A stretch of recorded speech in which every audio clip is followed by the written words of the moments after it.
Good afternoon, everyone. I'm Mike Riley, Director of Montgomery County Department of Parks.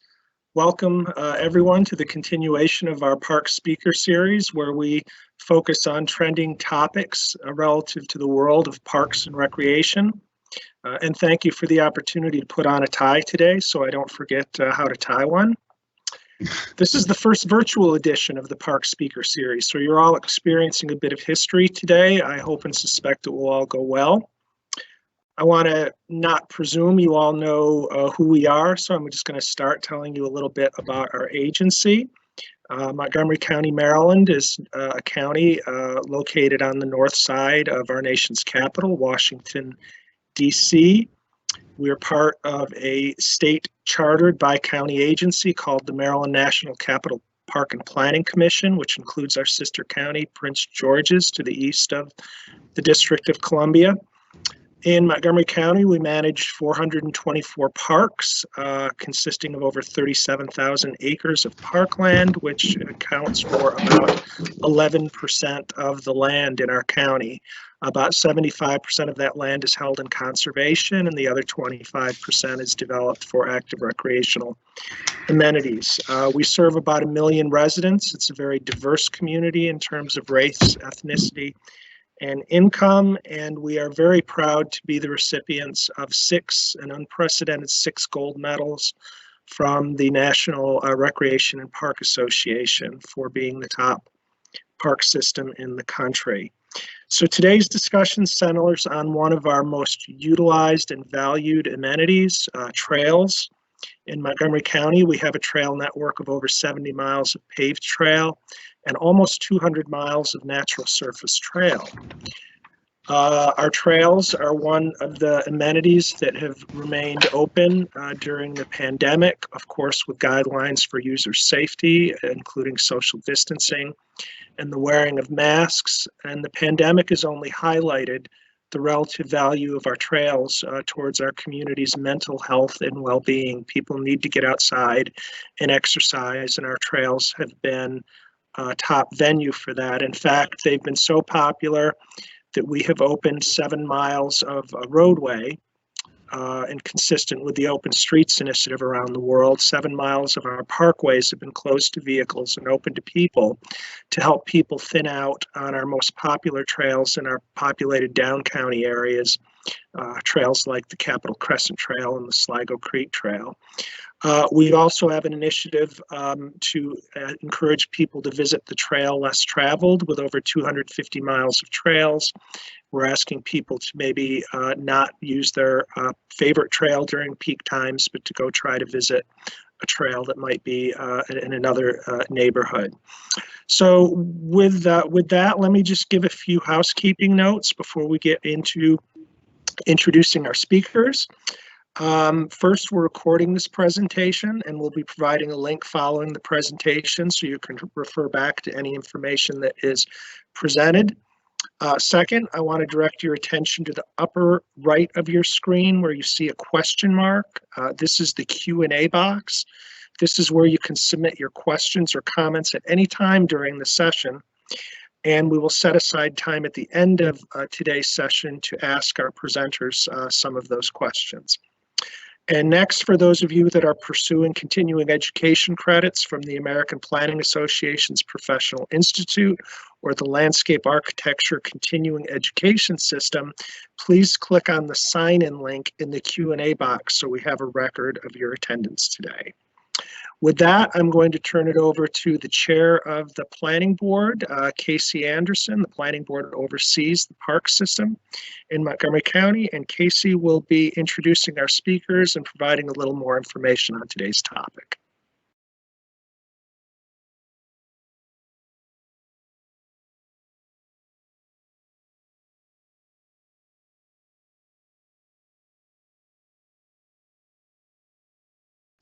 And of course, I've managed to mute myself. So I'll try that again. I want to welcome everybody, including our speakers as well as people who are logging in to watch. As Mike mentioned, we've got lots of people on our trails, and we want to make sure that not only are we providing trails for people to use when other outdoor amenities aren't available, but also that they remember when this is all over and we're back to the new normal, how much they enjoyed it and how valuable that was to have access to our trail networks. Because we think we've got a great park system and a pretty good trail system. We want our trail system to be world class. We want people to talk about our trail system the way they talk about Bentonville or Park City or Kingdom Trails or some of the urban trail networks around the country that are really considered major draws, not only for tourism, but also assets that help with economic development and encouraging people to get a lot of exercise, and also to connect people with the social engagement that's a really important and overlooked part of what parks are all about. So from Rails-to-Trails Conservancy, we have Liz Thorstensen, and from IMBA, we've got Rich Edwards. And I should say, Rich, I was out on a mountain bike ride with Ernie Rodriguez from the IMBA board this weekend, and he said, "Oh, you're having Rich? Wow, that's overkill.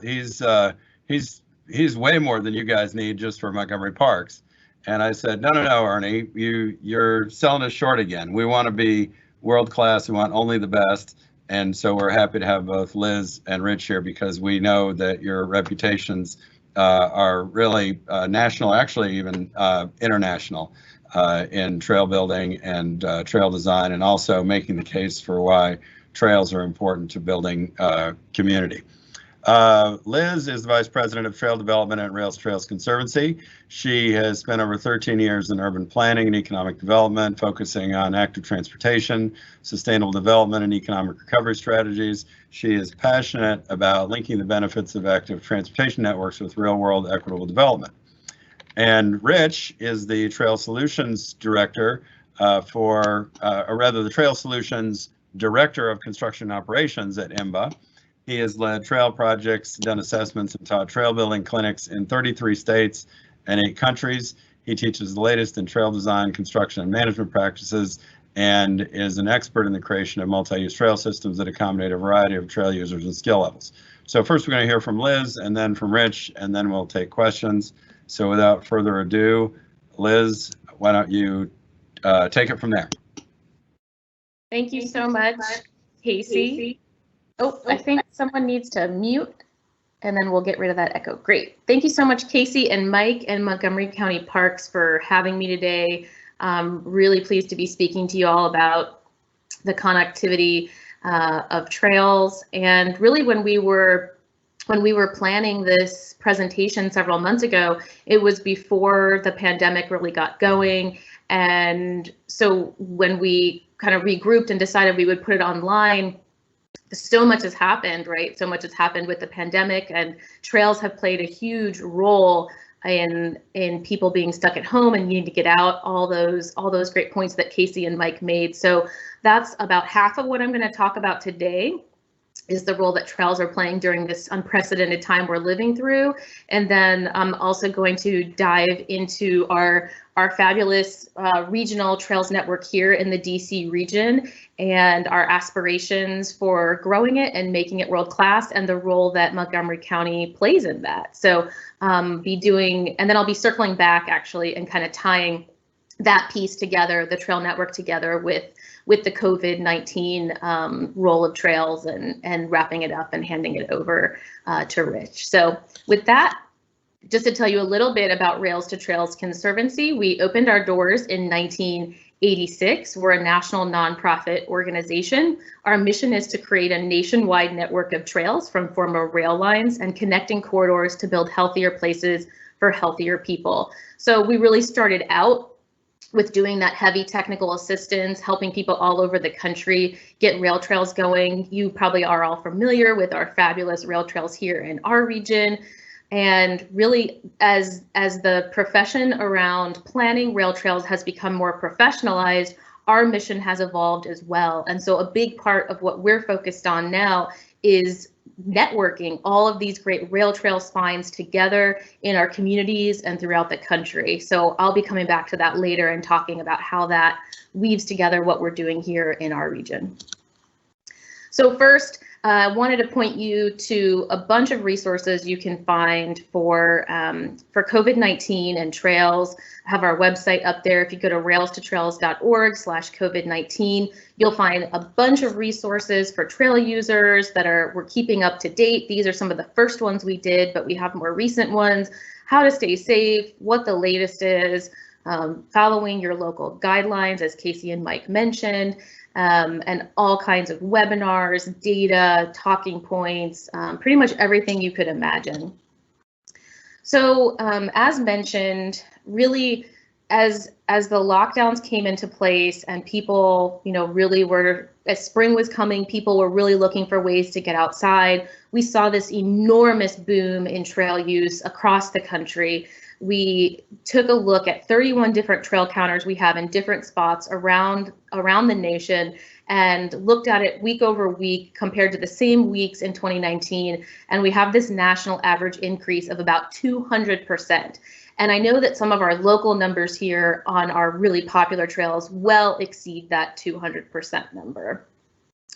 I also want to just underscore, you should definitely follow the local guidelines being put in place by your state or your county. And also, we were really happy that the CDC did come out and indicate that exercising independently or in very small groups with whoever you're hunkering down with is being encouraged. So we're happy to see that guidelines.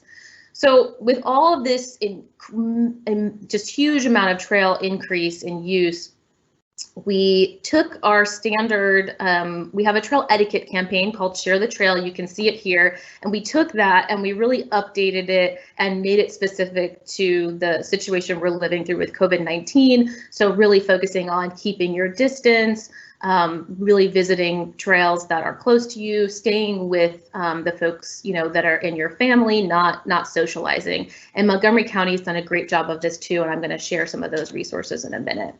So as this national boom took place, really there's been this just immeasurable amount of media coverage on it on the national level. This is a great piece from National Geographic. Even the Wall Street Journal has been covering it, lots of local news outlets. So just this huge boon in trail use.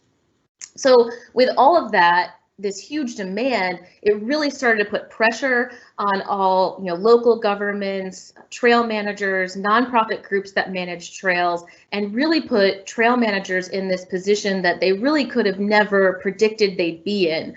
So we've been providing a variety of resources to help those trail managers. We were really thrilled that we put on this webinar back in March, and we were thrilled that we had Montgomery County Parks' own Darren Fluchet on the webinar talking about all the great ways Montgomery County was responding, and also had speakers from other hotspots around the country. And I wanted to share a couple of great points that came from talking to some of those trail managers.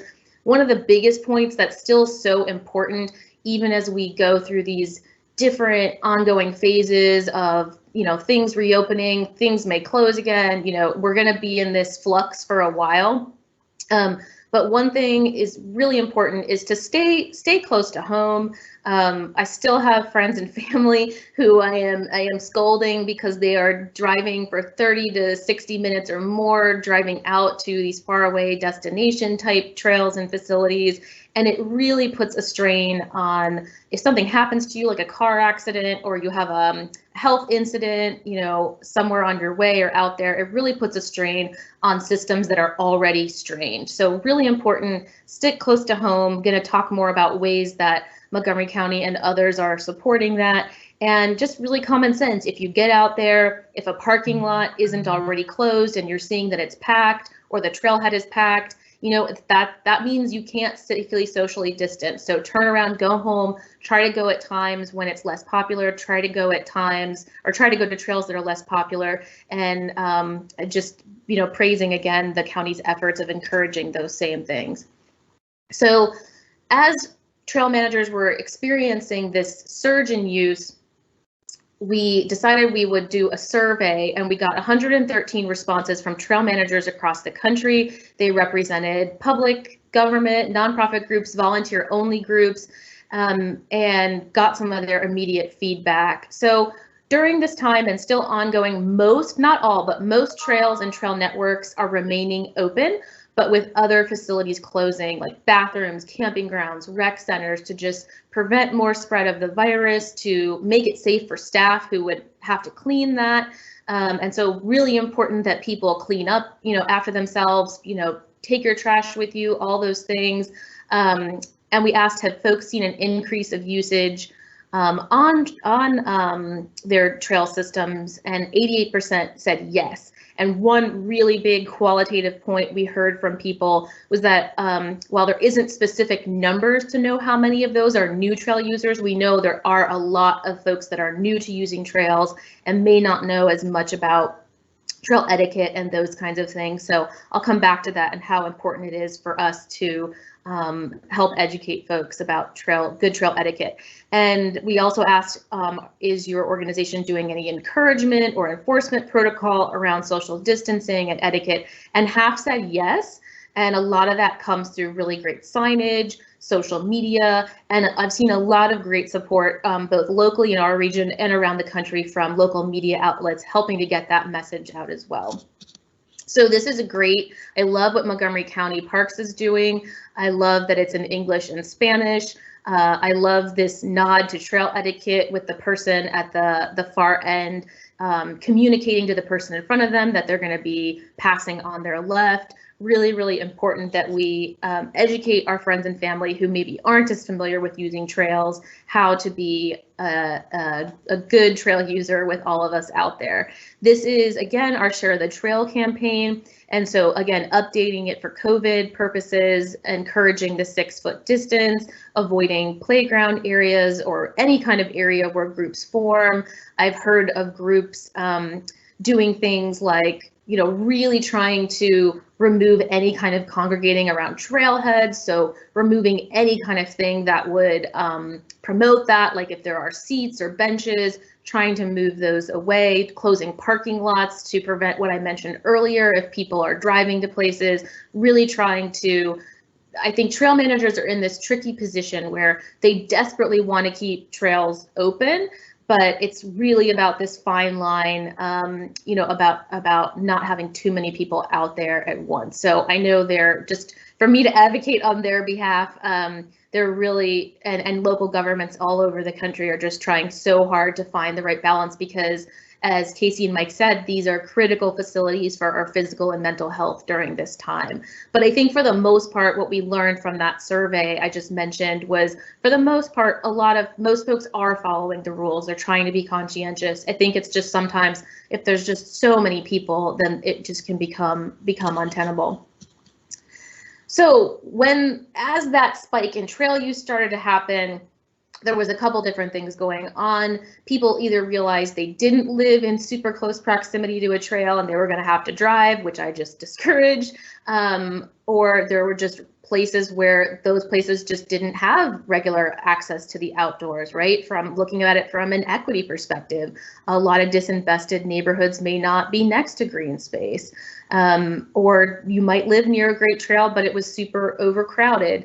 So this wave started to bubble up of really looking to create more safe places to walk and bike during this pandemic. So I wanted to share again one of our subpages you can see here, and we've done several things around this. One is a national petition where we encourage folks to be their own citizen advocate all over the country, and really encouraging this practice of creating safe street space for this, doing traffic calming measures to open up streets to basically create trails during this time. And we've collected over 9,000 signatures. So this really positive response to this. We're doing providing a lot of resources. We have an advocacy and planning toolkit, both if you're just a citizen advocate and you want to think about talking points of how you can talk about this in your community. If you're a planner and you want to be learning from what other communities have done and best practices, we have a lot of that on there. And we're also tracking, now we're up to over 40 US cities or jurisdictions that have taken action, and we're tracking that on a dynamic interactive map where you can also find on this webpage. So lots of different kinds of responses, some really similar to what Montgomery County has done a great job of, are opening up trail space next to already existing trails, like here on Sligo Creek. Really, it's an expansion of the trail network, right? Because the road parallels the trail, and so you're really just expanding the physical space of that trail. And then other places like Little Falls, you know, where it's this really large arterial road, and you're really just creating this, you know, really needed amount of space for people to use. So really, really important, really so thrilled that Montgomery County was leading on this and providing these resources Friday morning through Sunday evening. So I'm gonna pause on the trails and COVID-19 content and dive into our regional trail network, but then I'm gonna circle back and kind of thread the two together at the very end. So I wanted to talk about our Trail Nation program, which really is our focus on how do you take these great trail spines that are all over the country in many of our communities, certainly here in our region, and how do you thread them together to really create intentional, you know, must-have infrastructure systems that serve people in terms of their recreation needs and transportation needs, and do it in an equitable way that really serves, you know, all the people in the region. So we're doing this in 8 different regions across the country. And one of the ones I'm going to focus on is our very own here, the Capitol Trails Coalition, which is the coalition that advocates for the Capitol Trails Network. And before I dive into that, I wanted to just talk about why this focus on trail systems and the interconnectivity. It's something we've been talking about, lots of people all over the country have been talking about for a long time, but you know, why is that so important? We started to gather some data points recently about this, of why this matters. And we looked at like 2 trails that were separated, but when they were connected together through a gap that was then closed and another trail facility connected them, we saw usage go up by anywhere from 40 to 80%. So we know that when you have these connections, people are really able to use this infrastructure fully in the way that it's intended, and really it's essential, really essential infrastructure that we need to basically to make it work the way that will really serve people. It's really about connecting it and having it be accessible by all communities throughout the region. So to dive in to the Capitol Trails Network and Coalition, we started several years ago. The founding members are Rails-to-Trails, the Washington Area Bicyclists Association, and National Park Service, because we have obviously so much federal land in our region. And we're thrilled that we have now over 60 other local organizations and local governments part of the coalition. And really the coalition exists to advocate for a world-class multi-use trail network. So multi-use trail meaning trails that you can both walk, bike, and roll on. And we want this to be equitably distributed throughout our region. And we have to date about 460 miles of our multi-use trail network, and the goal is to add another 408 miles. So our total vision is 900 miles of a really world-class trail network throughout our region. So quickly about our benefits, we did this analysis back in the fall, and to get to the full build out of about 900 miles, we know that the benefit to the region would be an additional $500 million a year in annual healthcare cost savings due to increasing access to active transportation and physical activity. And so we know that that benefit far outweighs the cost of what it's going to take to fully build out this network. So one of the first values that we really identified when the coalition came together and we were creating our vision and our mission and our values and our goals, one thing that we really emphasized was equitable trail development, and talked a lot about what does that mean, talked a lot about the societal systemic injustices, racial discrimination, all the planning practices and policy practices of the past that have really created a lot of segregation all over the country, and how that's affected people's access to the outdoors. And so we really wanted to address this in our work. And so we worked pretty hard to develop this statement. And at the time when we made this, there weren't really many other places where there was a focus on equitable planning specific to trails. So So we were kind of groundbreaking with this focus. And not only is the focus that you can see in the statement really about being thoughtful, about understanding the history of these inequities and what access to mobility, safety, and connectivity means, but really doing that thoughtfully, doing that in concert with communities, communities of color, low-income communities, and not only thinking about that when the network is being planned and built, and having that community two-way conversation and being thoughtful about it, but then taking that lens and putting it back on ourselves, putting it back on the coalition. We know that in the outdoor planning space tends to not be a very diverse field of planners. It tends to be very white. And so one thing we're, as a coalition, working very proactively on is making sure we're inviting other groups into the table that maybe traditionally haven't been part of the outdoor space, but really broadening the umbrella and trying to diversify our field as well. So we have this statement, that's great, but doesn't really do anything if we don't do anything with it and influence how we do our work as a coalition. So we took this statement, and in order to get to the full build out of the network, which you can see here in this graphic map, which is not to scale, but gives you an idea of what we're trying to achieve.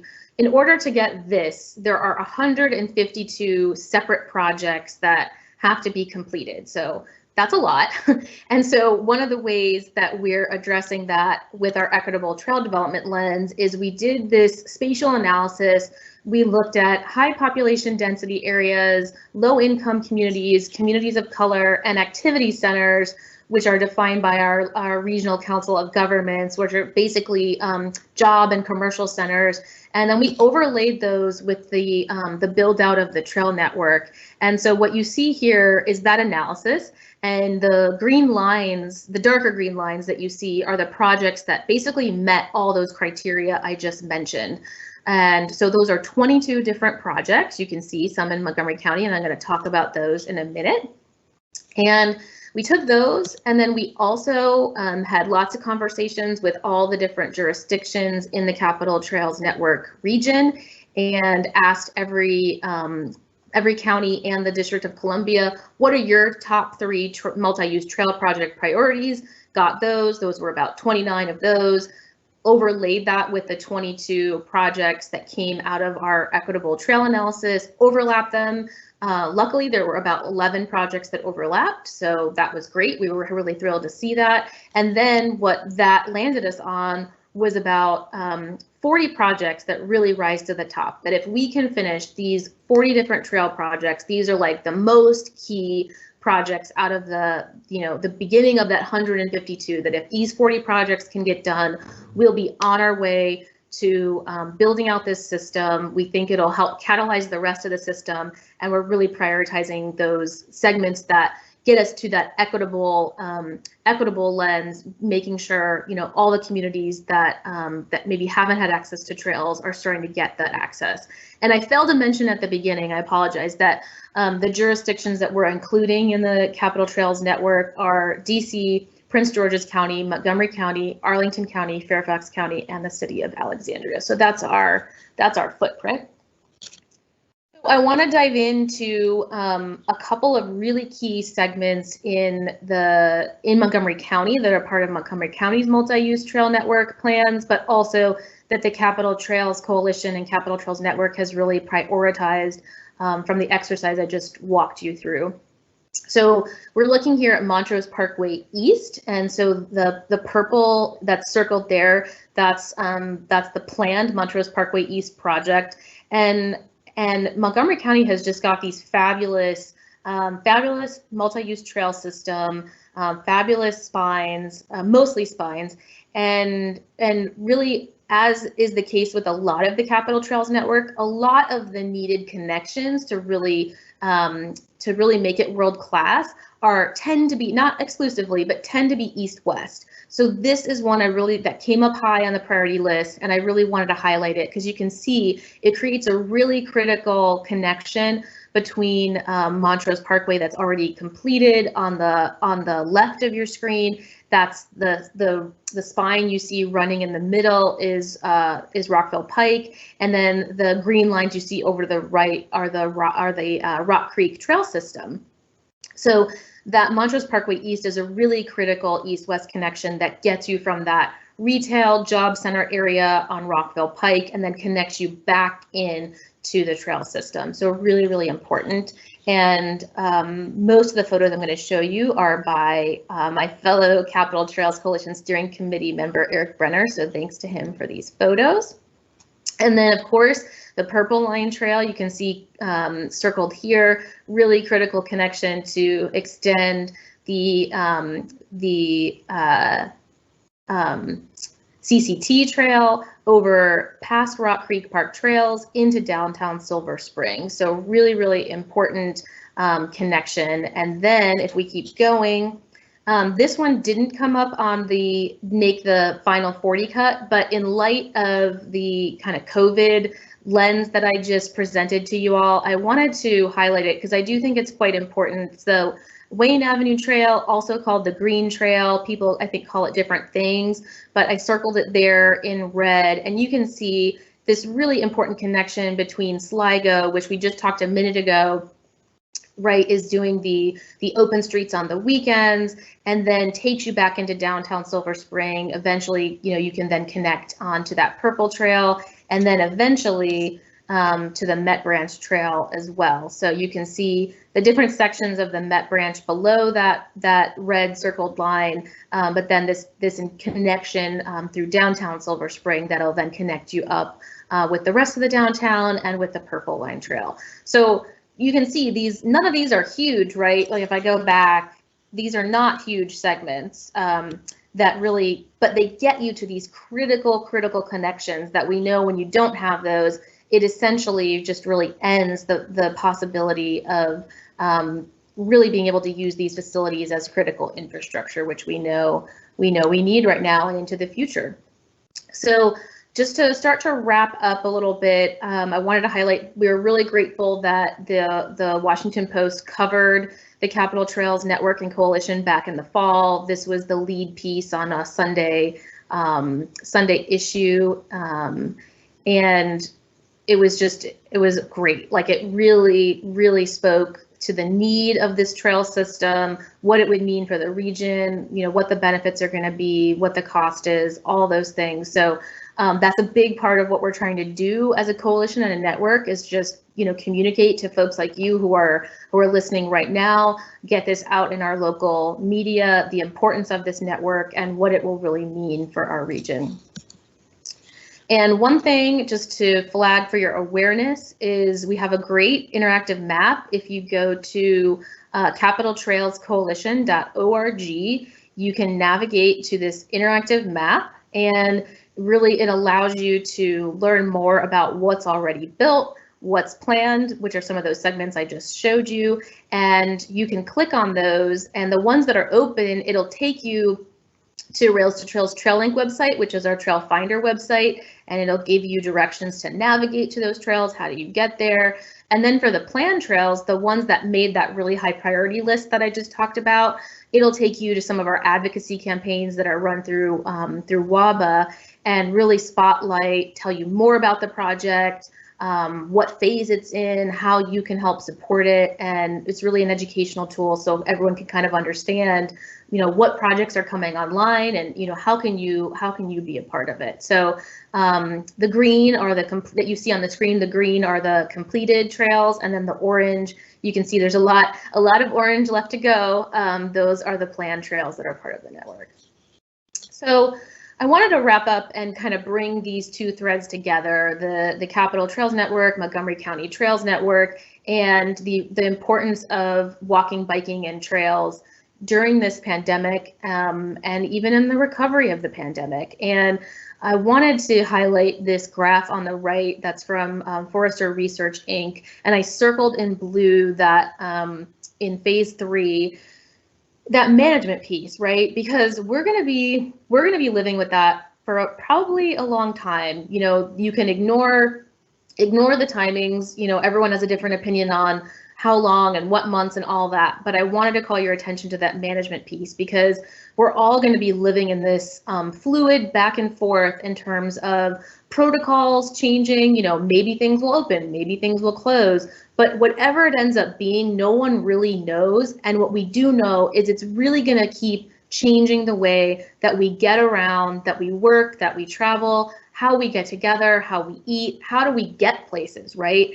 And so I really wanted to highlight that, because we have to keep thinking of trails, walking and biking, as it's already shown as a critical part of this ongoing management of this pandemic, and even after it, right? We know it's critical to our mental and emotional health and our physical health. We know in many places, it's going to be the infrastructure that people may feel safest using for their transportation and mobility needs.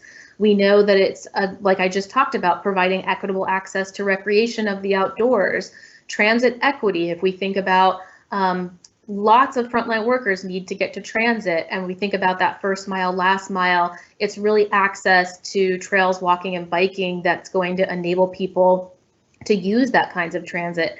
And then really thinking about, once we're past this, whenever that is, thinking about the recovery and the future of mobility and the built environment, and how, you know, how this may, I think, is already changing our lens of the importance of trails and walking and biking infrastructure as part of our future built environment and right now.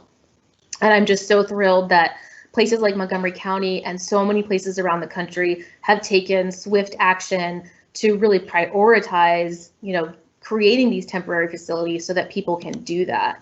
So to close, one thing that that the Capital Trails Coalition is really going to be continuing to advocate for as we move through these different phases of the pandemic is really looking to extend the existing off-road trail network, to keep doing these temporary traffic calming, using parking lanes, are limiting. A lot of places are doing local traffic allowed only. That seems to be really working well in many places, and really looking to expand trail capacity. We think trail, especially as we move into the summer, you know, we have a pretty moderate climate here in our region.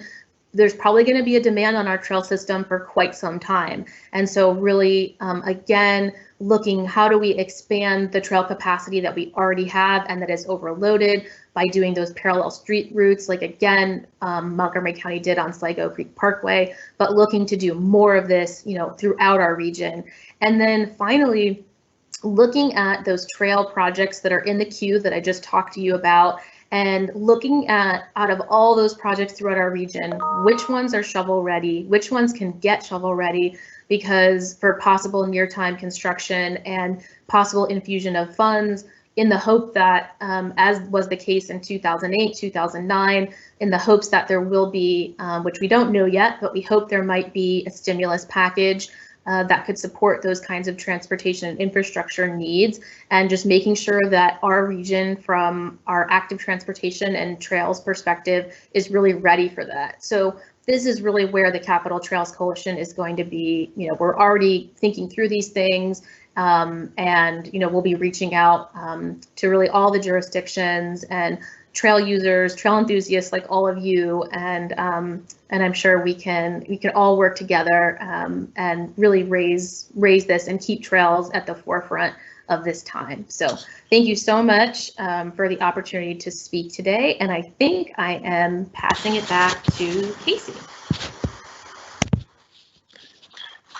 Well, thank you, Liz, for that excellent presentation.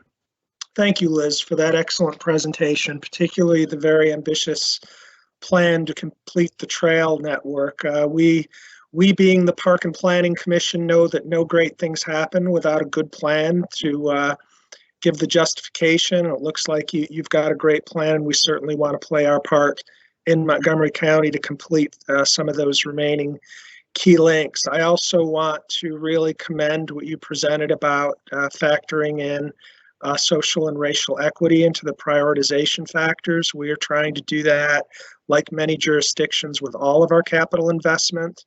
And I think what you presented was very, very good. And lastly, I just want to commend the use of data. I think as we promote we know to be the benefits of trails, to have great data to back up the people like you and I who have this passionate love of trails and the benefits they provide. It's incredible to have those charts and graphs that show the actual usage and what's going on out there. So thank you very much. I'm sure your presentation provoked a lot of good questions, and we'll get to that after we hear from Richard Edwards, who's going to speak on behalf of the International Mountain Bike Association. So Richard, take it away.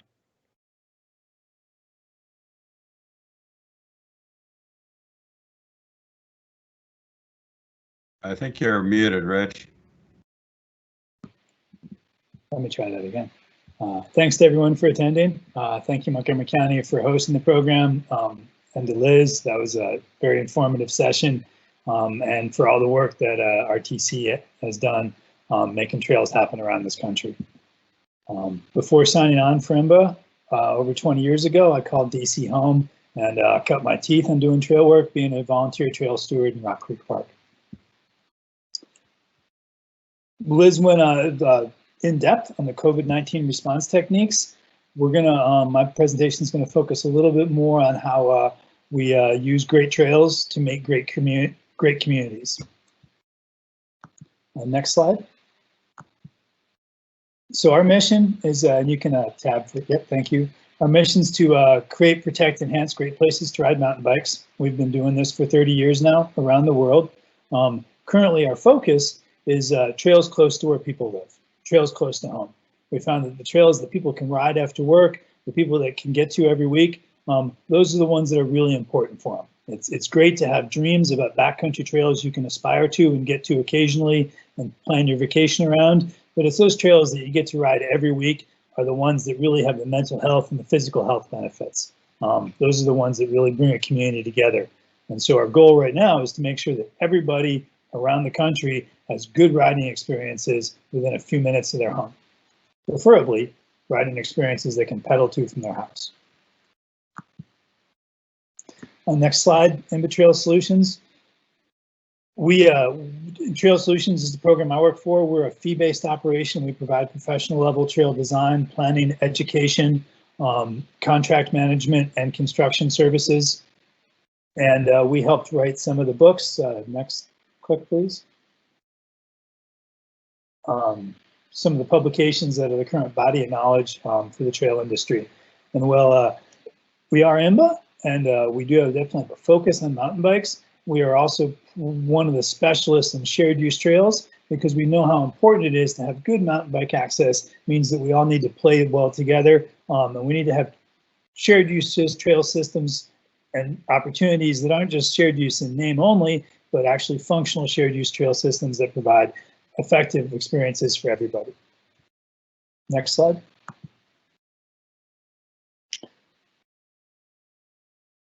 So this is a lot of this content's borrowed from our Trails Labs presentation, which is a 2-day session on showcasing model communities that are supported by great trail systems.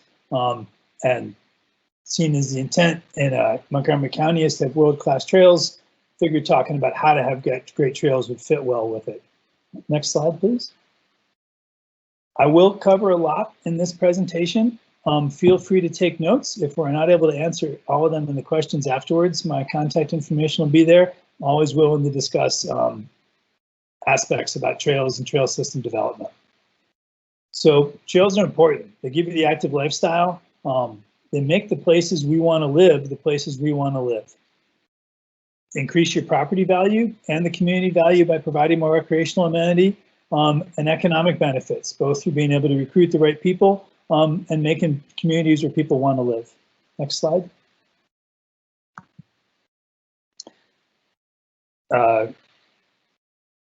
Yep, those 2 clicks. This is a big business. You can look at these numbers, but in terms, and this isn't just mountain biking, this is all outdoor recreation, including the noisy sports as well. They get added in with the Outdoor Recreation Coalition, give us a lot more allies in Capitol Hill for open space and funding. But this is large dollars we're talking about here. Click on the next slide. And look at those columns. Outdoor recreation, outpacing pharmaceuticals, outpacing motor vehicles, household utilities. Few things as an aggregate economic category get more money spent on them than outdoor recreation. So this is definitely make the sense that we're talking about a lot of money here, and the investments we make in outdoor recreation often have really good ROIs. Next click, please.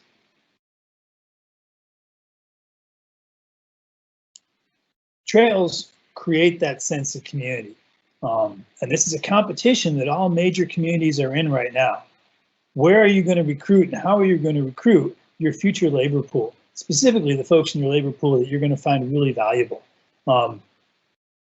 Folks now, when they're graduating, they're not looking for the best paying jobs or where they want to retire to. They're looking for the kind of communities that can provide the lifestyle they want to have, where they can do meaningful work that they feel is socially worthwhile, and where they can have the recreation that they want to have, whether that's mountain biking, whether that's climbing, trail running, whitewater. We're looking for those adventure activities. Good places to live is more important than a good paying job. So in terms of a community marketing themselves, having those trail opportunities is critical. Click. And so sustainable trails are a key part about this. And this is about providing trails that are light on the landscape. You can go ahead and click the next slide. Yep, everything should appear then. Sustainable trails aren't just about no erosion. That's how it was viewed in the past. These are about trails that provide the experience that they're intended to. They do so in a manageable fashion, that the land manager can maintain the trails, that they minimize impact. If they're shared use trails, that they're successful, that all the different trail visitors, types of visitors, are able to interact successfully and all have positive experiences while they're sharing. And that it fits within the budget, the maintenance budget, and the maintenance resources allocated for that trail. So different types of trails may or may not be sustainable depending upon the context that they're located in, because certain types of trails require more maintenance than others to stay in good condition. And if we're going to talk about sustainable trails, just a quick overview on different types of trails, because it's more than just there's paved pathways and there's natural surface trails. Click. There's a traditional single track, which many of us would consider the hiking trails that we grew up on, or some of the more adopted trails that get used for mountain biking or hiking these days. The George Washington National Forest is full of these. Next slide. Mountain bike optimized single track are trails that have been designed intentionally with the purpose of providing a desirable riding experience. And these can have a wide variety in them. On one side, we've got a fairly chunky trail built specifically for bikes. The second one, we've got a fairly smooth trail that has positive camber in all facets. So every time you're turning, the trail's turning up to meet you. Again, these are both examples of mountain bike optimized single track. Certain elements, this may or may not be appropriate in shared use trails, but it does provide a different experience. Next slide. Gravity single track is simply trails that are designed to be ridden in a downhill manner, where you use the momentum of the bike and the grade to propel the bike. And just to show the diversity of trails, this little video here, this is an example of a recent trail system built in Hot Springs, Arkansas as a tourism destination. That's a black diamond jump line, also has ride-arounds. So green riders can ride it, but if you ride it as intended, you need to be a black diamond rider. I put that out there as an example of the diversity of the trail experiences that are out there. Next slide. Roads, paths, and double track are also critical elements to an overall trail system. Provides easy, accessible trails for folks, and possibly uses a bunch of existing infrastructure so you can have a larger trail network with reduced development cost. Next slide. Bike parks are, go ahead and click again. These are some shots from Bentonville, Europe, and Knoxville, Tennessee. These are all in public parks. And one of them with a little girl in it, that's a bicycle playground. that facility is intended purely for small people. In fact, doesn't ride well for adults. Some of the features are too small. The paved pump track in the center is a great example of a pocket park. Doesn't have a very large footprint, can have a fair amount of users, fairly low maintenance as well. Doesn't require technical maintenance. But bike parks are going to be, in terms of providing overall diversity in the trail system, are going to be a great example of a small, focused, single-use pocket, much like a ball field. Baseball field is a small, single-use pocket for a specific activity in a larger park area. Go ahead, click the next one.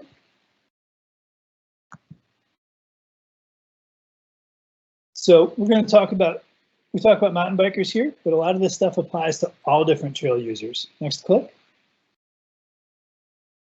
People are looking for adventure or a little bit of risk when they're in the woods. Another thing that's very common, and this is based on this surveys we've done with users and mountain bikers. Next click. A lot of folks are looking for the community, that sense of a tribe, that sense of belonging. Folks get involved in different outdoor recreation, sometimes because of the desire to do the recreation, sometimes because they just want to be part of something larger than themselves. And that outdoor recreation activity, whether it's trail running, whether it's mountain biking, whether it's disc golf, gives them a sense of place that they can belong to in a community they can. This is especially important in communities that see high turnover, where there's constantly people moving and leaving those communities.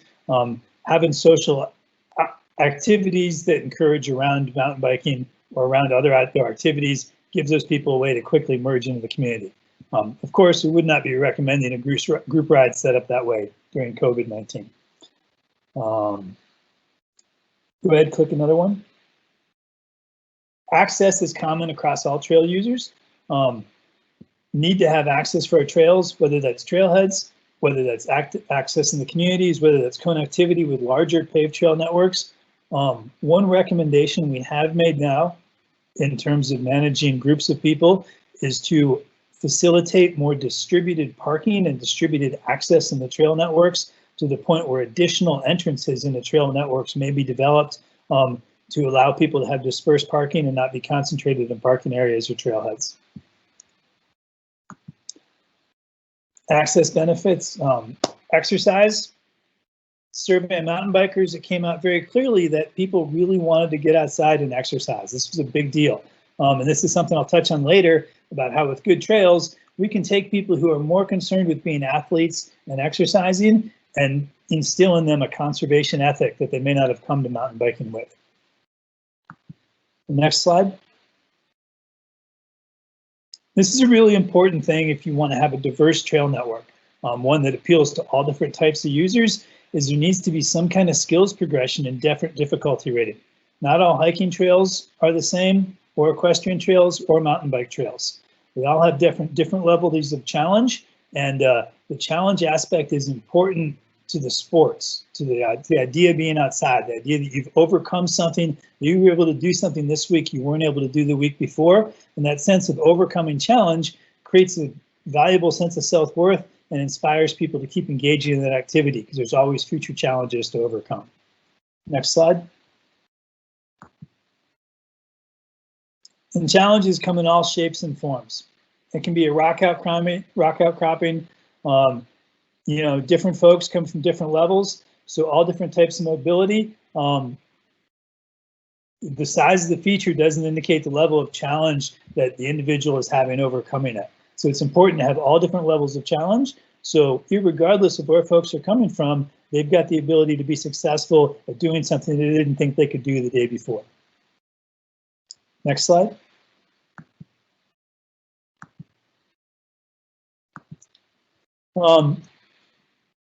Aesthetics is also something that's really important. This is something that's, especially from the mountain bike perspective, is sometimes missed.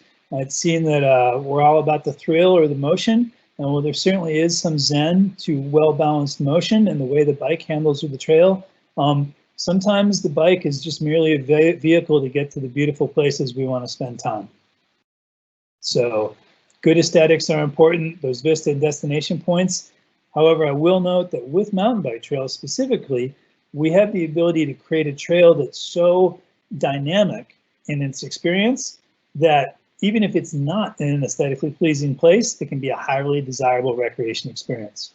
So we can work it both ways. When we are working in high aesthetic places, we generally actually try and build pretty boring trails so people can take advantage of what's going on around them.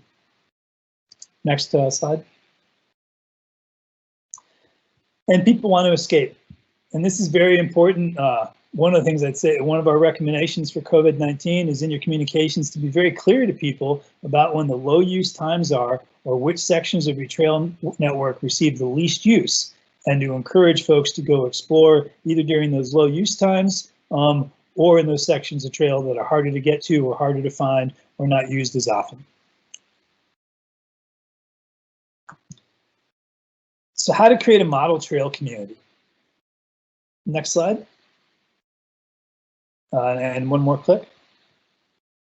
So this is backward, thank you. This is an example of Bentonville, Arkansas. Bentonville we use because it's in a very rapid time, it's developed a huge variety of different trail types. So if you want to see lots of different trail types and experiences within a very short, very small geographical period, Bentonville is currently one of the best models in the country. But they haven't done anything that anybody else couldn't have done. Just generally take a little more time.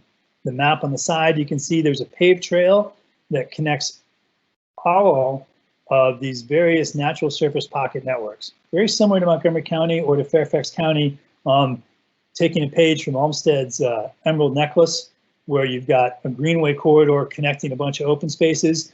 From a riding perspective, it enables things like the Moco Epic, where you can do a 100-mile ride connecting a lot of paved trails with a lot of greenway trails.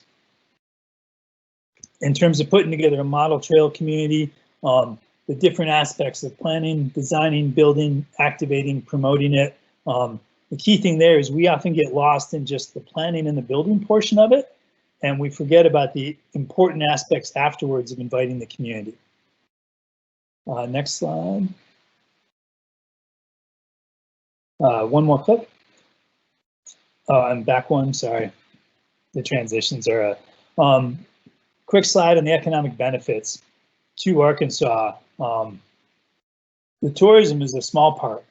The health benefits and the business benefits. And the reason why Bentonville went ahead and spent several $1 million in developing great mountain bike trails was because they didn't want to relocate the Walmart headquarters to Houston.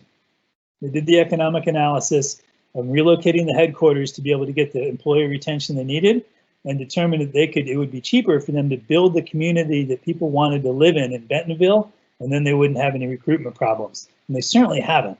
At this point, last spring, 3 people a day were moving to their community, and they dropped their average age to like 31 years of age. Mostly by offering a lot of trail amenities. Next slide.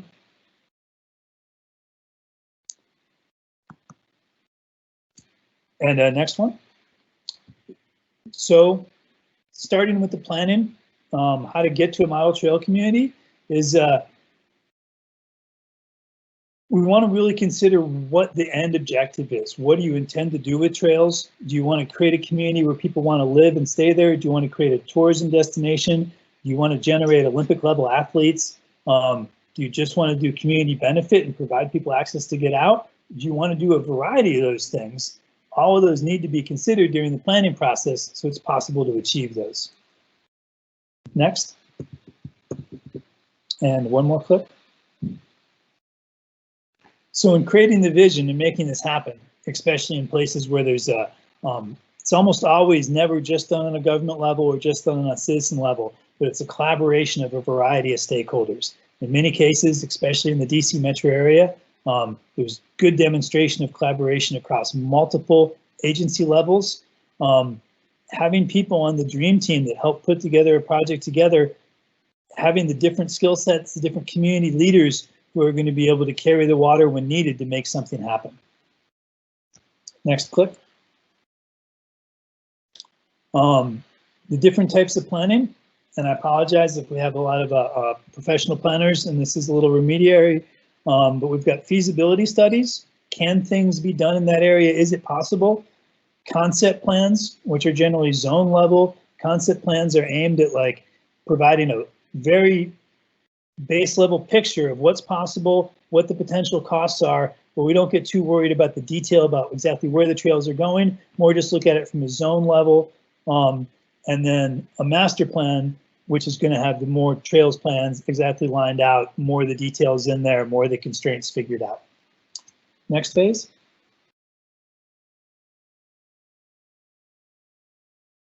And again, in part of all of this, we want to consider our experience. So if we want to make a world-class trail system, we want to know what we're trying to achieve, and then we want to develop metrics to how to measure our success at the end. And the high-level objectives can be just that. Some of the stuff that sometimes seems too apparent for us even to mention. But what are the things we're trying to do? And other places have developed metrics to measure the success at each one of these high-level objectives. We're not going to go deep into those metrics right now, though. Next clip. So we find there's two real key aspects to a world-class trail system. Everyone needs to be connected to it. They need to have access out their trails near their home.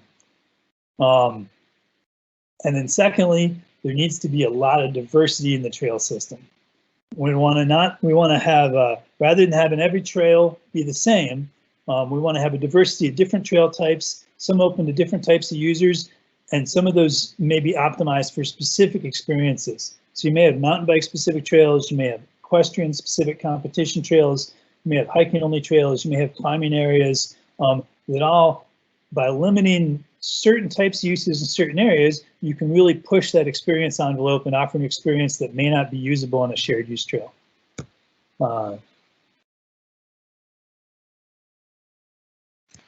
Another key thing to mention is that there is a long-standing controversy or difference of opinion within the conservation community that goes back to John Muir and Gifford Pinchot.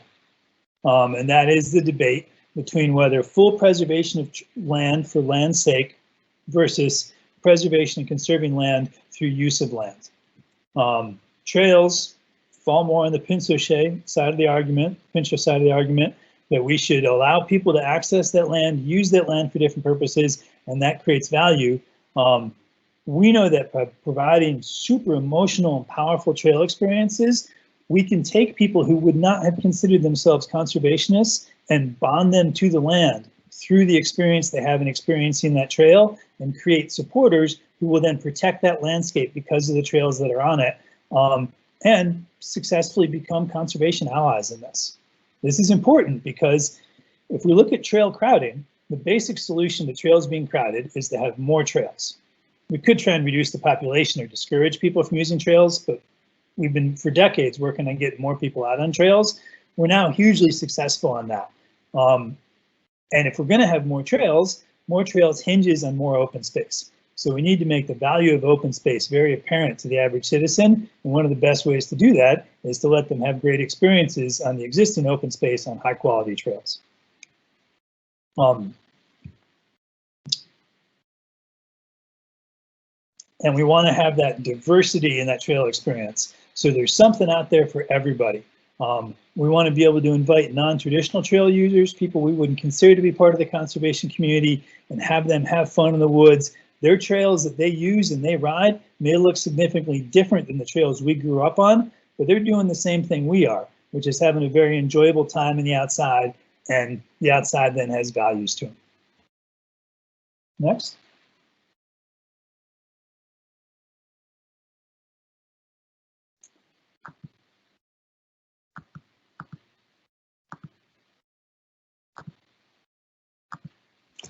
So updating cost estimates. So during our plan, we have very rough cost estimates.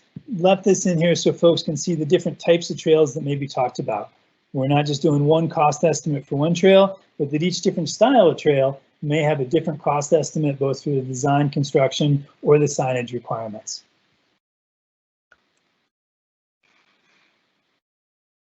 And generally, we find that two things determine costs of trails. The combination of the trail type and the terrain, and then the regulatory environment you have to operate under. Operation and maintenance. Why is this in planning? Wouldn't this come after the build? This is, we put this in here early because capital costs are generally easier to fund, but ongoing maintenance costs can be much more challenging. And whether the trail is going to be sustainable or not depends upon whether the type of trail that's spec'd in a plan can actually be maintained on a regular basis. Certain types of trails require significantly higher maintenance costs, and that may lead to decisions that certain trail surfaces may be chosen that increase capital costs but reduce long-term operating costs. Also, if it's impossible to maintain it with the feasible budgets, then it's probably not the best idea to install that type of trail. Next clip.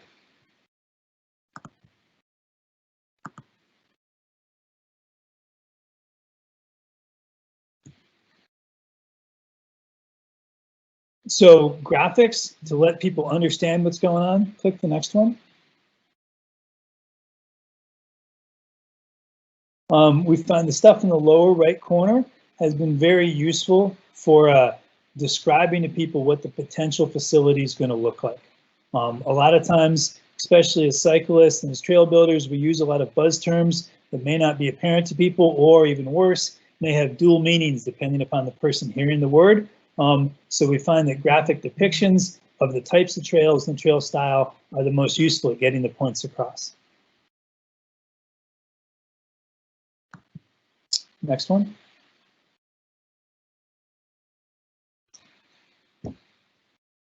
With the funding, I would, one thing I would say here, it sounds like y'all have been very successful at leveraging capital funding. I'm sure you're familiar with RTP grants and land conservation water grants for the acquisition. We've also seen very successful in the last few years use of private and donor funding for large-scale trail projects. Both Georgia and Arkansas are seeing millions of private dollars being put into trail projects, and at least on mountain bike specific trail projects, we now see private money rivaling state money as a funding source for trail development and for maintenance. Some of this is from single large donors, other part of it's from through crowdsourced programs to fund trail entities. Next slide. So we move from the plan and the design details, and here we're going to talk a little bit more specifically about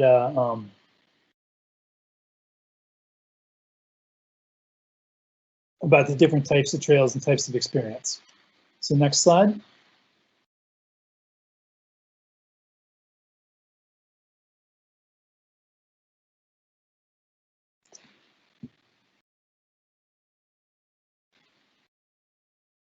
So the level of detail that we go into the design process, don't be alarmed. Click again. You'll see some fairly detailed looking blueprint drawings. We don't do that unless that's necessary. We try and avoid that level of detail, but the compliance, permitting, or how it's put out to bid will determine the level of detail we need to go in plan sets. Next slide. Very intentional with the trail experience we're trying to develop. So the plan and the design needs to reflect that. Whether it's a switch berm versus a berm, ride very differently or built very different, suitable for different sites. Having that level of detail in there, so as the trail gets constructed, it meets the goal of the plan with the experience it provides. Next slide.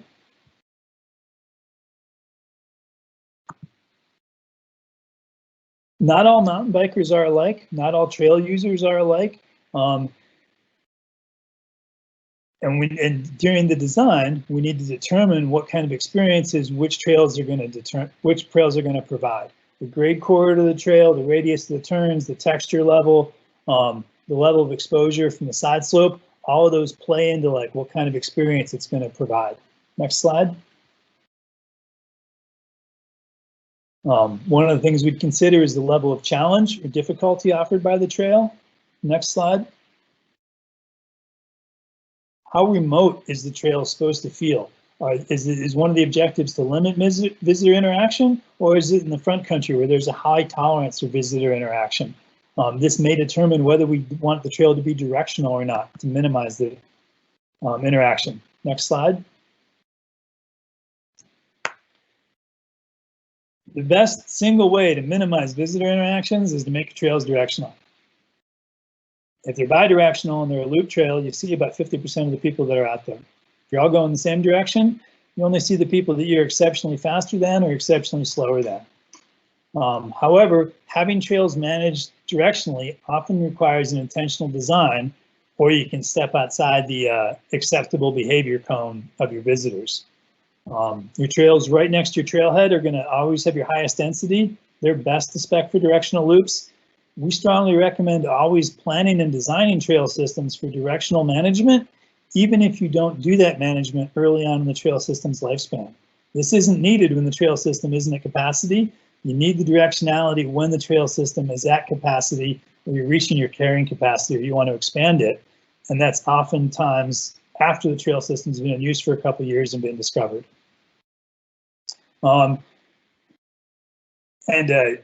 It can be managed in a bunch of different ways.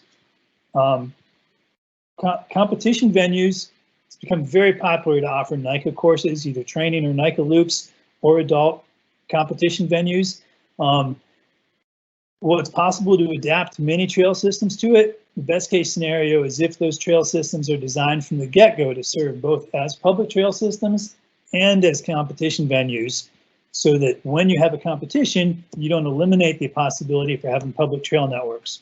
Also, it's important to consider that, especially for high school mountain bike competitions, 3-to-1 to 4-to-1 spectator to racer ratio. Four times your racers is your number of spectators on foot, also trying to get around the venue area and look at their competitors. But if you do this successfully, it can work really well, and expect every high school in the nation to be looking for a NICA training event or competition event in the future. They also work well great for cross-country running as well. Next.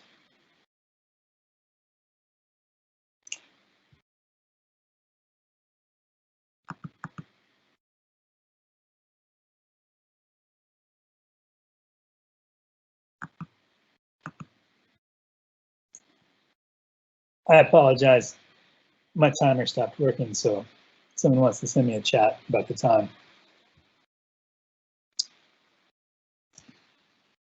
So putting specification in the design, I touched on some of this stuff earlier, but the average grade for natural surface trails, the average grade corridor is probably one of the most important things to determine how successful it'll be for shared use, what people's average speed will be, and what type of experience they're going to have on that trail.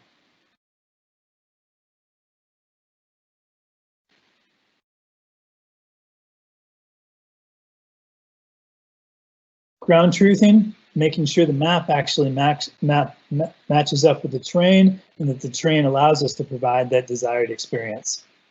And any information we need for developing inventories for putting the trail out to bid. Next slide. So generally we'll list this in both a subjective user experience and then objective measurable measurements for trail rugosity, tread width, turn radius, grades, difficulty level for the trails. Next.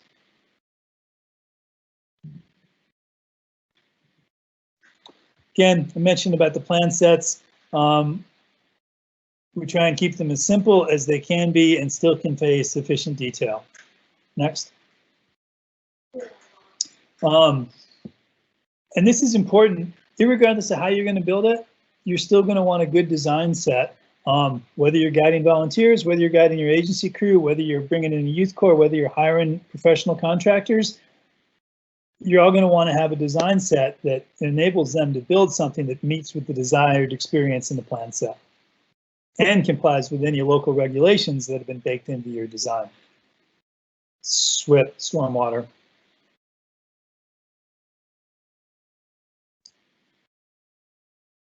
Phasing, what's going to work best in terms of your available resources. One of the key things with phasing is that it's oftentimes used to raise the rest of the funds for the next phase. So one of the things may be what's going to give us the biggest splash or the biggest bang for the buck to facilitate the next part of it.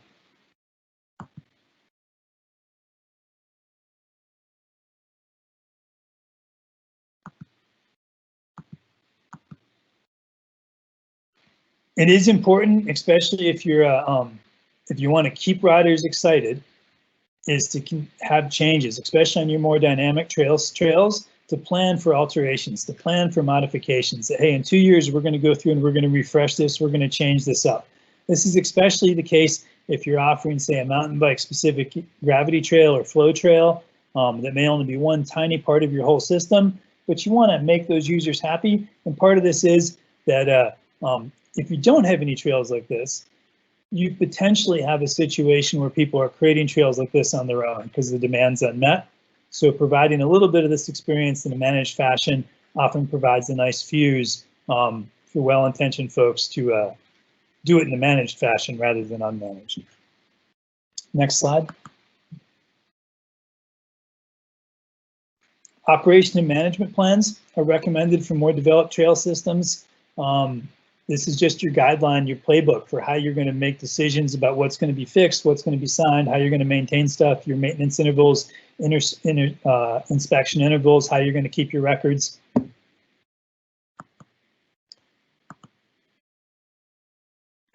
A little bit on risk management. We can go ahead and go to the next slide. We've shown some slides of people catching air, doing some pretty exciting stuff on their bikes, but part of this is the realization that just the outdoors is a risky place. That's why we came up with the indoor environment. And we never say things are safe, but we spend a lot of time on risk management to reduce the risk to visitors, to inform them and warn them of the risks they're incurring. I really like the language Maryland State Parks has on their signs about the natural areas, and then risk management mechanisms to protect the land managers from financial losses due to lawsuits. Next slide. A lot of this is about having people be able to communicate where they had an incident and effectively communicate that back to the EMS response teams.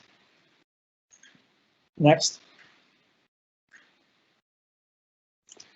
And the signage, where you set up your expectation of behavior, how you let people know. You can see this sign has difficulty ratings on the trails,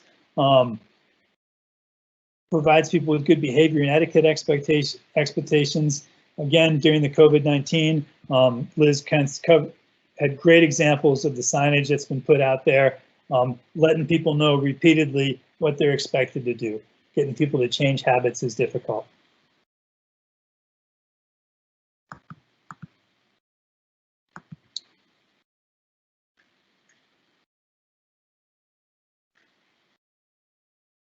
And I apologize. Aaron, can you remind me of my time I'm at? My time's up.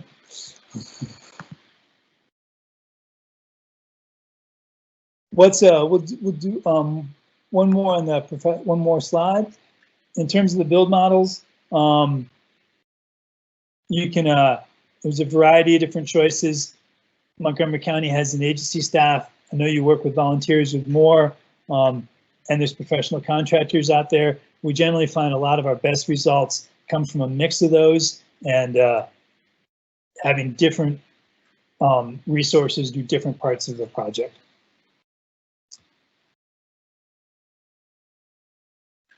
And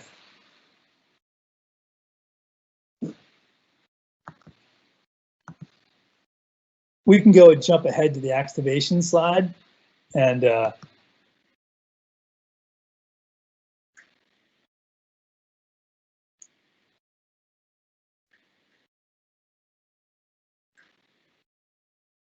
one more slide. So yeah, we'll wrap it up with the activation. This is probably the biggest lesson we've learned in the last few years. We used to have this mantra that if you build it, they will come. And what we've realized, if you build it, the folks in the know will come. If you want to reach out to the folks who are latent trail users, haven't become active trail users, or to communities that don't have a culture of trail use or outdoor recreation, activating, letting people know, getting people out, giving them opportunities in their communities to get familiar with the outdoor gear, to get with bikes, loaner programs, bike demos, trail running demos, group activities that involve using the trails are all ways to get people out and get them familiar and overcome that knowledge and unfamiliarity barrier they may have without getting out in the trail. Thanks, everybody.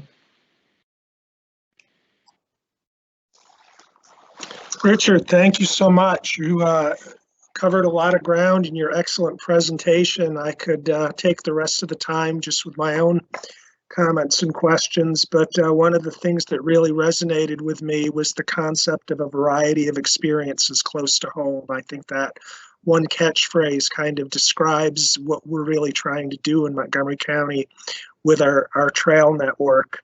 I have to confess, I have only been mountain biking twice. Both times it was with experienced users who pushed my skill limits, but as soon as Casey Anderson finds me a good deal on a mountain bike, I promise you I'm going to be out there myself more, honing my skills so that I can test out myself the cool amenities that I know our trail crews are building out there. And I did want to tell you we're very proud this week that our planning board just approved our first ever permanent pump track in our park system. So we're chomping at the bit to get that on the ground. But those photos you showed really reconfirmed my motivation to get that bike and get out there myself. So thank you so much. It's 1:55. We had targeted wrapping this up at 2, but with the permission of our presenters, if you don't mind going an extra 10 minutes or so, that'd give us 15 minutes for Q&A, and I could get started with some audience questions. And I will start with one that's near and dear to me. It says, reconnecting people to trails has many benefits, but it might overexpose urban wildlife to obstacles. How do you balance an increased trail usage versus fragmentation of natural areas which affect wildlife habitats? So I'll just expound on that question myself. It's a good one. All of us who have been in the trail development process, I'm sure, have had situations where we've proposed a trail and communities or groups or individuals who protested it. Sometimes the protests are about bringing people too close to their homes. Sometimes the protests are about connecting a neighborhood to a neighborhood that doesn't want to be connected to each other. But almost often, if there's a fight over a trail, it involves the conservation aspect and potential negative impacts to the environment. And Richard, you did touch on that quite a bit. So I'll start with Liz with that question and then flip it over to you, Richard, to see if you have anything to add. Thanks, Mike. Yeah, I would just say that, you know, every situation is going to be totally unique, and that's what the environmental assessment process is for, to identify, you know, every single environmental aspect from soil to vegetation to wildlife to seeing, you know, what the appropriate, you know, measures are that can be taken. I'd also add that on the positive side of flipping that, trails are more increasingly being used for wildlife corridors proactively. And so I think, and even for crossings, I'm not sure about in our region, but I'm more familiar with trails being used as wildlife crossings. The more you get out west, I've seen really nice examples of that. And our work on the Great American Rail Trail, which is going to go from DC to Washington State, there's going to be a lot of great wildlife crossing opportunities. So I would just say, you know, it's unique to each situation, but sometimes trails can be part of the solution as well. Richard? We get this question a lot, and my first filter is if a specific species isn't being mentioned and just the generic phrase wildlife, I generally see that as a proxy for NIMBYism. Now, if there's a specific species concern, and this is because not all wildlife is equal, and active management can sometimes have very beneficial wildlife benefits. It depends upon which species you want to have a benefit for, which wildlife you're actually looking to have a positive impact on. There's wildlife in the state of Maryland that if you catch it on the fishing line, you're required to kill it. It's a non-native species. So if there are specific species concerns, and generally all trails that are built on federal land or funded with federal dollars have to go through a NEPA process, and there's both a reviews of both the biological and the archaeological resources on those properties, and either trails aren't built or mitigation is found to minimize the impact or eliminate the impact on those. If there are specific species that are interfered with by human activity, again, on a species level, it can depend upon the type of human activity that can disturb those, or the type of year. Sometimes it's during nesting or seasonal issues that human impact's very difficult. In other places, it's not that much of a damage. So if there was a wildlife concern, be interested in knowing specifically which wildlife, what ecosystem they're in, what type of human activity is causing the disturbance, and how could we mitigate that. Maybe it's inappropriate to put a trail on that location. Maybe it's more important to limit that trail activity in certain areas. Maybe it's possible to combine habitat restoration or improvement for that species with the trail development so there's no net negative impact. Thank you both. Next question. Do you think the pandemic will lead to any permanent changes in thinking in trail planning, design, or management? And if so, how? And I'll start with Liz.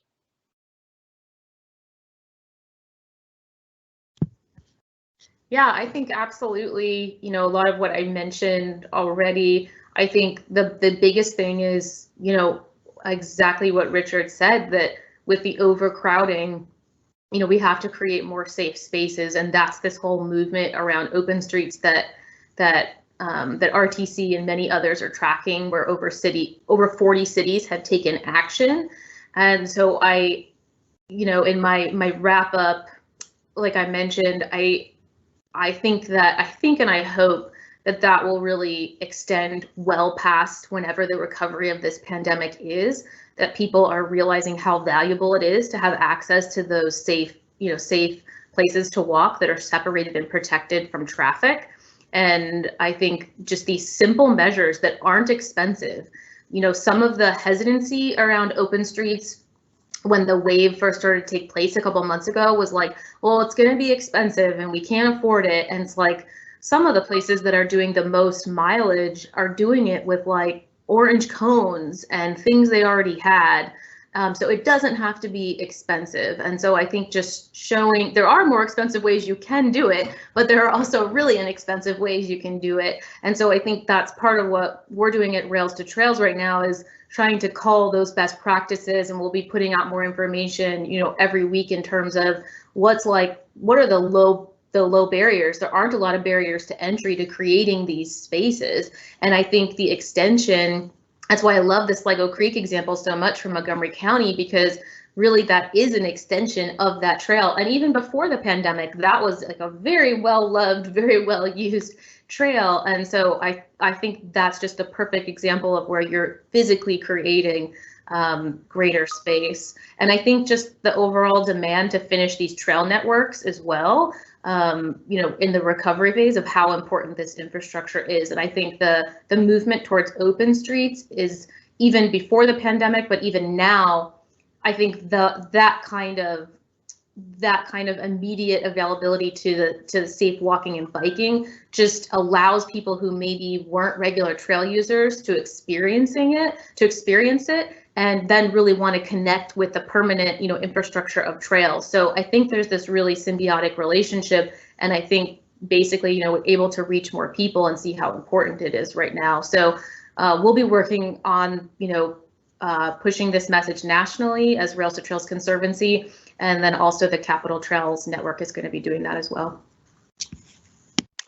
Thank you, Liz. One of the most profound things I've seen on our open streets is the increased number of what appear to be novice users, beginners who you might not see out on the trails. And I think a lot of families, a lot of young children, which is incredible. Richard, do you have anything to add to this question? Directional trails are going to become more common and baked into the design. There's going to be seen a greater understanding of the need for that. The idea of more distributed parking areas, moving away from focused, large, dense parking lots, and also more connections. The importance of having trail systems connected in multiple ways. There's been a push to limit access, specifically to monetize trail systems to single entrance and access. And this is showing that multiple access points are desirable. And then the big one is the long-term one, which is hopefully much greater public support for acquiring open space to put trails on to distribute people in when they want to be outside.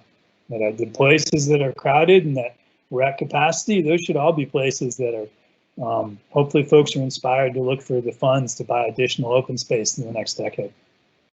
Full funding for the LWCF. Thank you so much. Okay, here's a good question. It says, IMBA and RTC have had some success opening up public utility rights-of-way to new trails, including a win in Montgomery County years ago after the PEPCO merger. Can COVID-19 pressures be a force for good, creating more outdoor access in the region with utilities wanting to do their part to support our new ways of working, living and recreating? So I'll just expound on that question to say that, you know, what do you see the way forward with the utility corridors? Have you been getting cooperation? And is it a major part of your plan? And I'll start with Liz again. It's a great question. Yeah, I would say even before the pandemic, a lot of utilities we saw nationally, a lot of utilities were really receptive. And you know, a lot, like to give you an example, a lot of Southeast Wisconsin's trail network is from We Energy's utility corridors, and you know, they've been considering adding more, you know, pre-pandemic. So I think the utilities have long been a good partner.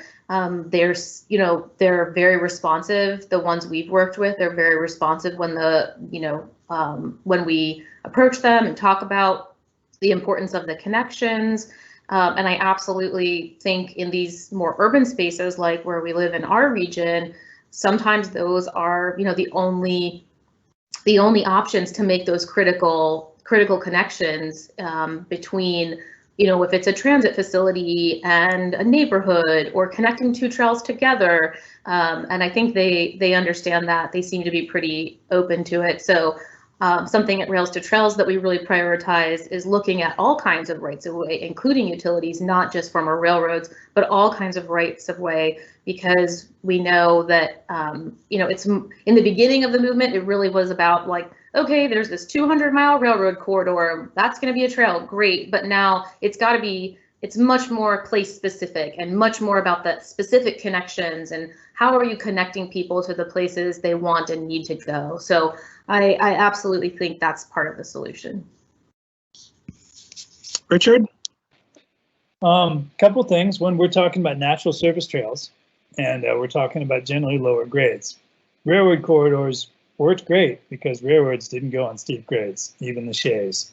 But power lines, gas lines, utility corridors do not respect the contours. They are most useful in low elevation terrain locations. Coastal floodplain work great, slightly in the Piedmont if it's not too hilly. The minute you get in the mountains or in a hilly terrain, utility corridors are generally an attractive trap.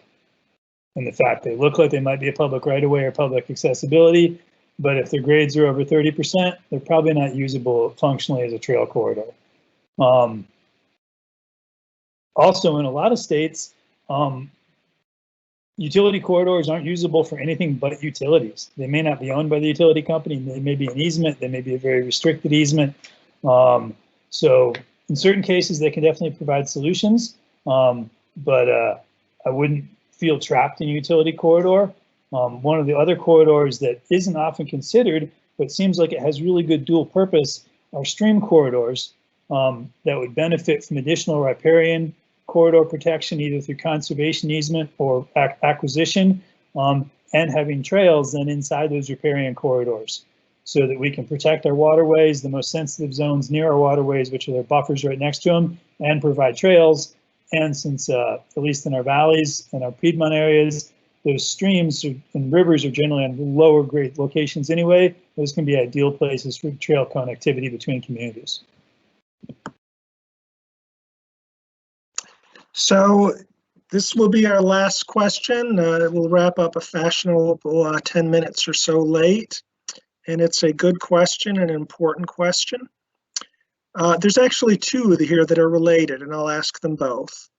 Montgomery County is now a majority minority county. How can we encourage more trail use by people of color?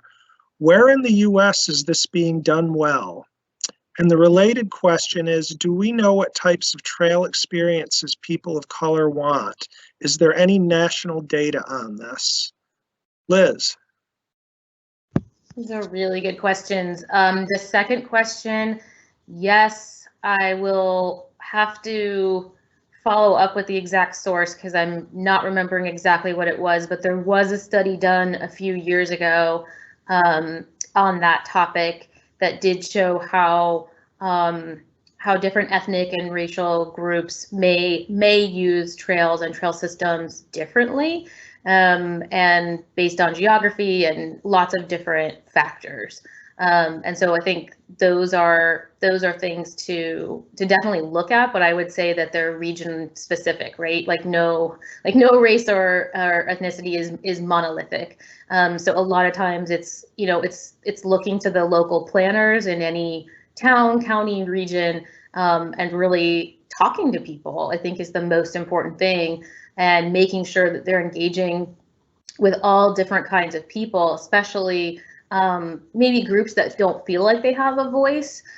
Just speaking locally, I know that a lot of our local trail users are from the Latin American immigrant community, especially on the Prince George's side. And a lot of those trails are so crowded that I've often fielded questions about, like, I want to have this event with my child's biking group or my church group, but I know this trail is, I'm talking pre-pandemic, like this trail's already overcrowded, and they might just not be have had exposure to like what I've been talking about today in terms of expanding the trails network and what's coming. And so I think it's really it's incumbent on all of us, in the nonprofit space, in the government space, to be talking to everybody. I think the trails movement in general, we have a habit of just kind of talking to each other, and we're not a very diverse group. And so I think the best way I could answer this question in general is to say, we have to push ourselves, all of us, we have to push ourselves and, really go out of our way and not just say like a public meeting is enough to hear from everybody. We know that it's not. We have to go out into the communities. We have to make relationships in different kinds of communities, whether they're geographically based community or some other kind of community, right? And we have to understand. And just to end my answer, I think one of the most profound experiences I had with this question and topic was the DC had its first pre-pandemic had its first open streets event back in October. It was on Georgia Avenue. I happen to live on the north end of Georgia Avenue in the district, and I was tabling there all day, so like over 8 hours on behalf of the Capitol Trails Coalition, and met hundreds, maybe even 1,000 people that I talked to throughout those 8 hours. And I met people from all walks of life. They weren't just district residents. They came from all over the region. Some people already had experience with trails, walking and biking. Some people really didn't have any. And it really crossed, every income, racial, geographic line you could imagine. So for me, it really expanded my thinking in that there's just so much interest out there. And I think it's incumbent upon all of us that are in the trails space. We have to find ways to really expand and reach those people, because there are a lot of what we call like interested people, but may not have like trail awareness or just even know where to go find out more. And so it's incumbent upon all of us to really reach out to those folks, because I think there is like a huge, what we would call like a latent demand out there that crosses all kinds of racial and ethnic and income boundaries. I really believe it does, but we have to tune in and find ways to connect with them in order to better understand what that is, to be able to plan for it.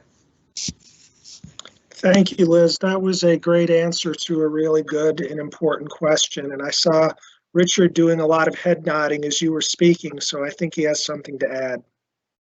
I agree with everything that Liz just said, and the only things I would add from my personal experience is that finding advocates for what you want to promote within those communities, because there may be it's really easy to stub your toe on unknown cultural issues, things that may not be apparent. But if you've got someone who's inside that community, one, they can give you a heads up on those things, and two, that they can be a representative voice from in that community that's not somebody from outside.